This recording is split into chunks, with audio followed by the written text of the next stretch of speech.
showing you the whole deal. One finger salute. Dan Graziano tweeting that he could do it with one hand but not the other hand. Just amazing. But the Chicago Bears now. Oh, man.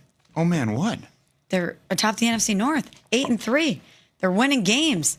They're looking good. Oh, man, I'm a Packers fan. I don't want to say that. Of course I'm going to say, oh, man. I didn't expect this out of the Chicago Bears, at least not this early in the Ben Johnson-Caleb Williams marriage. They've been phenomenal. They've been great. 4-game winning streak, 8-3, first place, as you mentioned. Caleb Williams on the year, 19 total touchdowns, 4 total turnovers, all of them by way of interceptions. That's amazing. And same old Bears, right? That's the mentality that people have. Well, not exactly per Caleb Williams.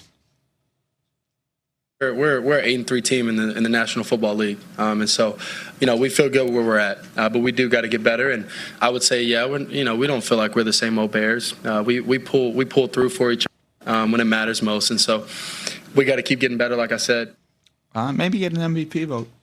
Like a fifth-place MVP vote? I'm just saying. That's what I said before the season. The take is still alive. One singular MVP vote. Interestingly enough, the Bears are third in odds to win the NFC North still per ESPN Bet behind the Packers and the Lions. That said, should we stop doubting the Chicago Bears? Chicago Bears won a game based on their defense yesterday, which was surprising to me. Right? I mean, they were able to capitalize off of the turnovers, the Nashawn Wright interception in the first quarter, short field touchdown for the Bears. Montez Sweat sack fumble late third quarter, touchdown drive early fourth quarter short field for the Chicago Bears. So that synergy between offense, defense, and their special teams, all three phases of your football team working in concert is important. But the thing that stood out to me the most was that the Chicago Bears ended the game with 2 straight 3-and-outs. And their defense had to get stops against the Pittsburgh Steelers, and they did. They forced a punt, then they ended up getting a turnover on downs. Like, to me, that is impressive that your defense can rise up in the way that they did in yesterday's game. Now, I get it. Backup quarterback in Mason Rudolph. Pittsburgh Steelers have been uneven on the offensive side of the ball, to say the least. But to me, that was something that was new for this version of the Chicago Bears, being able to get stops at the critical moments in games that ends up being the difference in the outcome. Again, 2 takeaways leading to short field touchdowns. You had 2 turnovers on downs against the Pittsburgh Steelers offense. I'm just saying, that Chicago Bears defense is playing with a lot of swag. They lead the league in takeaways. They're second in points off of turnovers. But them being able to get stops in the fourth quarter, to me, was absolutely huge. I said it when it happened that the acquisition of Ben Johnson could end up being one of the most, if not the most consequential hire in Bears history. We kept saying that if he can get the best out of Caleb Williams, he's worth whatever they need to do to go get him, and they did it. This team is playing at a very high level. Caleb is getting better week to week. They've won 8 times in 9 games.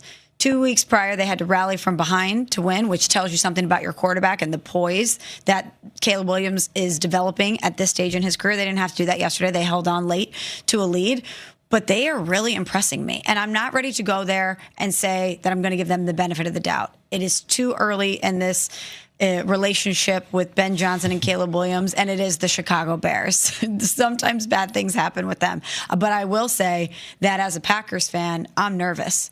I'm really nervous about how much they're coming along, and you have to wonder. They're sitting there at the top of the division now, so it's not as if, I'm saying, oh, they're coming. They're there. Right. The Packers and the Lions are looking up at the Chicago Bears. Now, do I think they're going to be able to hang on to it? Do I think that they're better than both of those teams right now? No, but I am incredibly impressed with them, and they are not going to be an easy out. It feels like the beginning for the Bears, the beginning of a long tenure of success. They're not going to be an easy out, but there is something that we do have to acknowledge if we're going to have a fair and balanced conversation around the Chicago Bears. Caleb Williams has got to be more accurate with the football. Like he's second in the league in off-target percentage, and that showed up yesterday. And Kyle Duggar should have had not 1 but 2 interceptions from some errant Caleb Williams throws. So that's the part that he's got to get cleaned up because the receivers are open. Ben Johnson is scheming it up. Caleb Williams has just got to be more consistent in his footwork and putting it on those guys. If he can round that corner, going into December and January, then all of a sudden the Chicago Bears go from being a great story to a team that can actually make some noise if they get into the postseason. We'll get into the other part of it later in terms of the Steelers because they are no longer in first place. They blew the lead. They are no longer in first place. Coming up. Games, Caleb Williams, 19 of 35, 239, 3 touchdowns. They didn't run the ball, about 4 yards a carry. DJ Moore had 5 catches, 64 yards, 2 touchdowns. 2 TDs. Dunze had some big catches. Loveland, 4 for 49 and a touchdown. Burden the third, 3 for 46. Man, he looked good. Bears look good. Ben Johnson got this team playing. DA got that defense getting after the quarterback.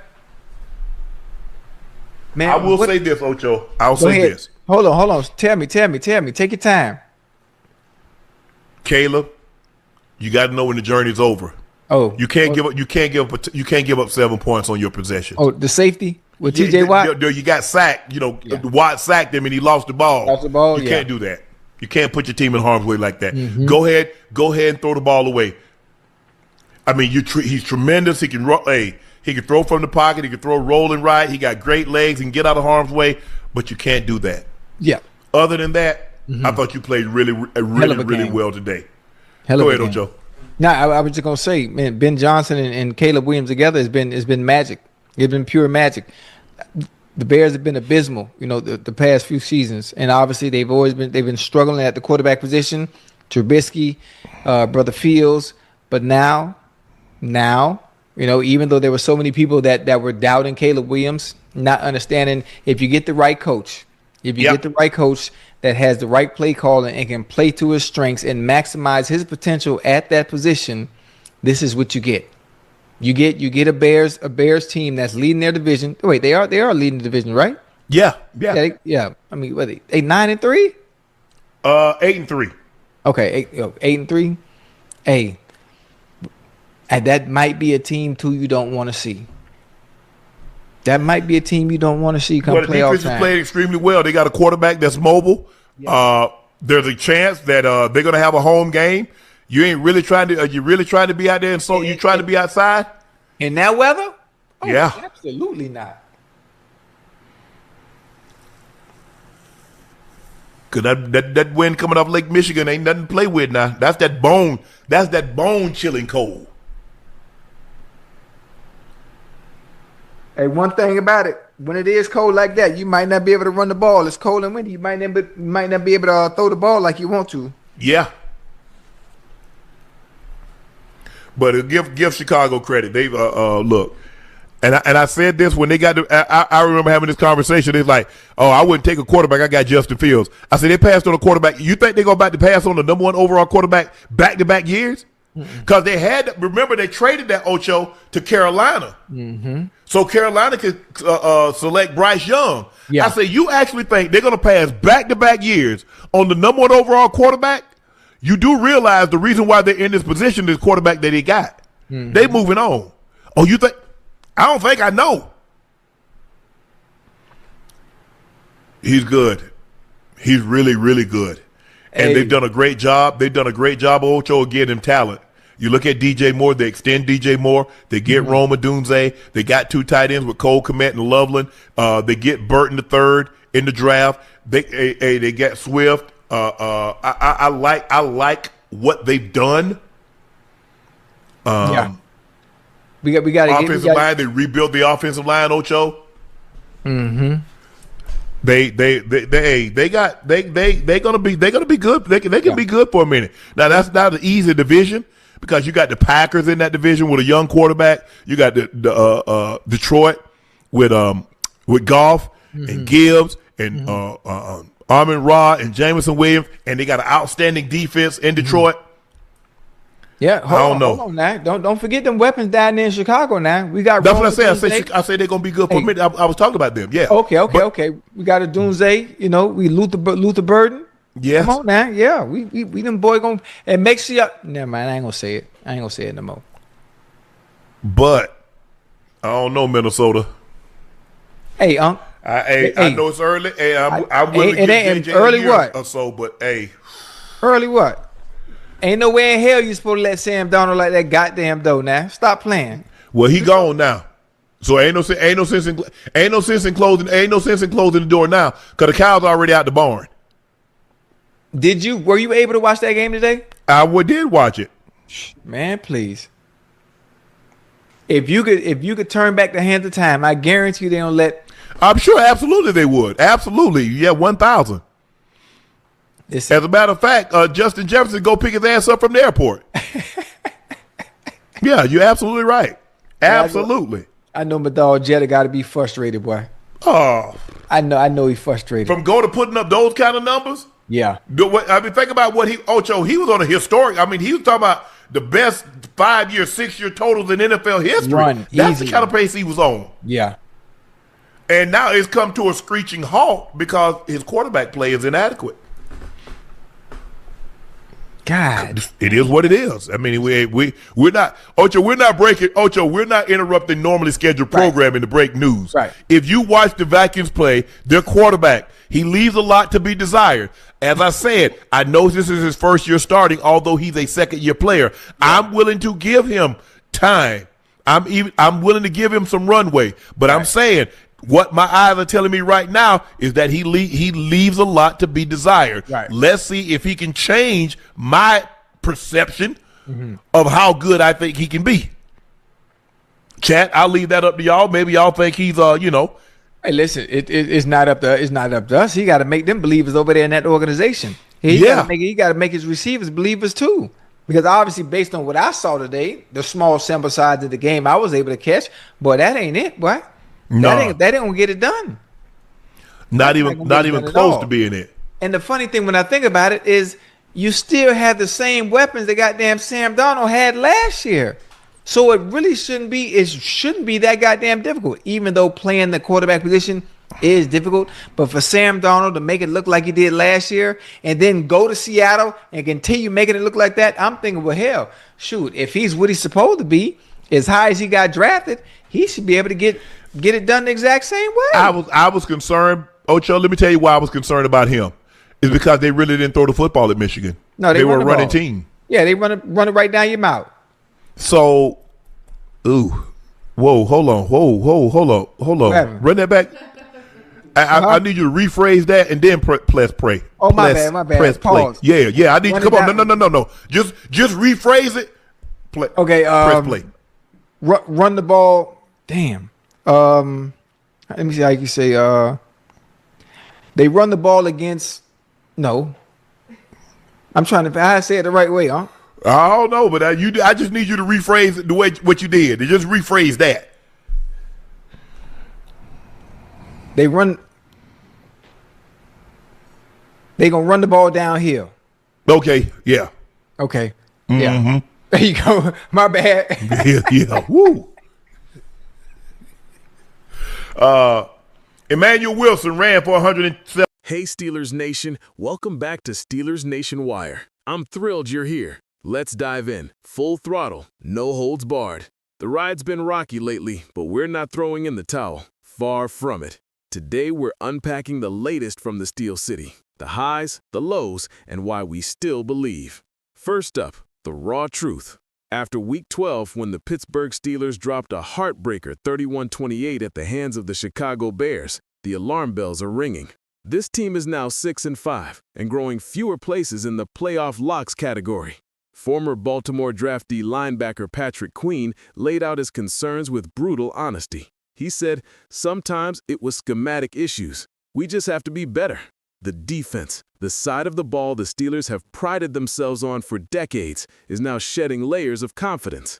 Let's break it down. Why we hit this bump, where the gears are grinding, and more importantly, how the Steelers still have what it takes to turn the tide.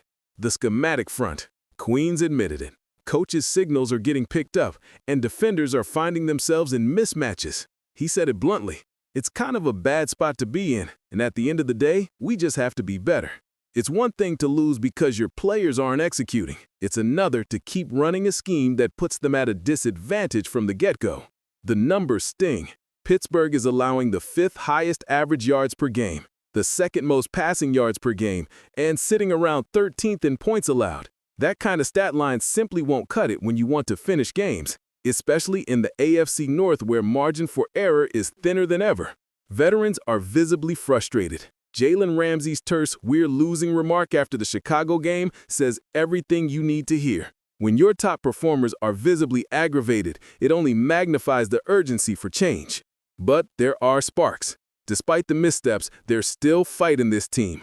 Earlier in the season, when the Steelers forced 6 turnovers and sacked the opposition 5 times in a 27-20 win over the Indianapolis Colts, you saw the old identity return. The one where the defense makes big plays, the offense punches when needed, and the fans breathe a little easier. That win proved this club can do it when they lock in. And substance is being added to the roster. The signing of Asante Samuel Jr., coming off spinal fusion surgery no less, shows the front office is still investing in defensive upside, even when things are rough. For a unit that's under scrutiny, these are steps in the right direction. Here's where the Steelers flip the switch. First, ownership of the problem. Players like Ramsey and Queen are admitting the issues. That means they're aware, which is the first step. But awareness alone won't win games. Execution catches up. Second, adjustments. Whether it's personnel tweaking or scheme shifts, something has to give.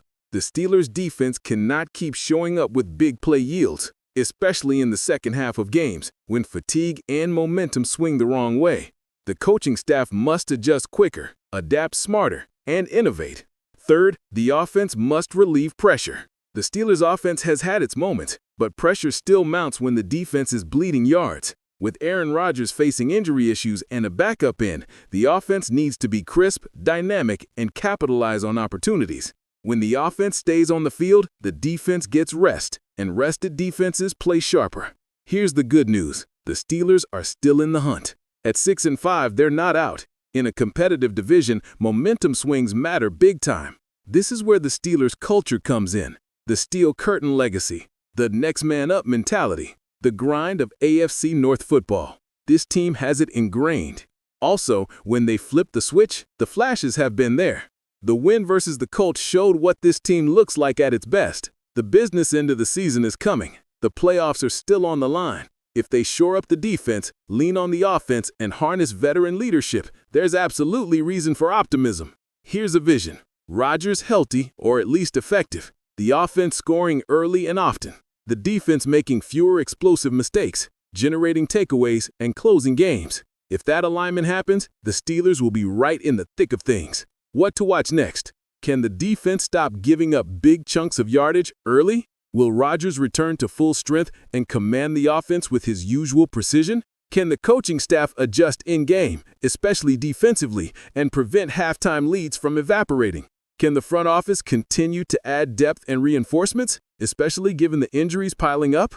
Steelers fans, this is our moment. Yes, the last few weeks have been frustrating. Yes, the defense is being exposed. Yes, we're in a must-perform stretch of the season. But this franchise has faced adversity before and come through. The glories of the past don't guarantee the future, but they remind us what we're capable of.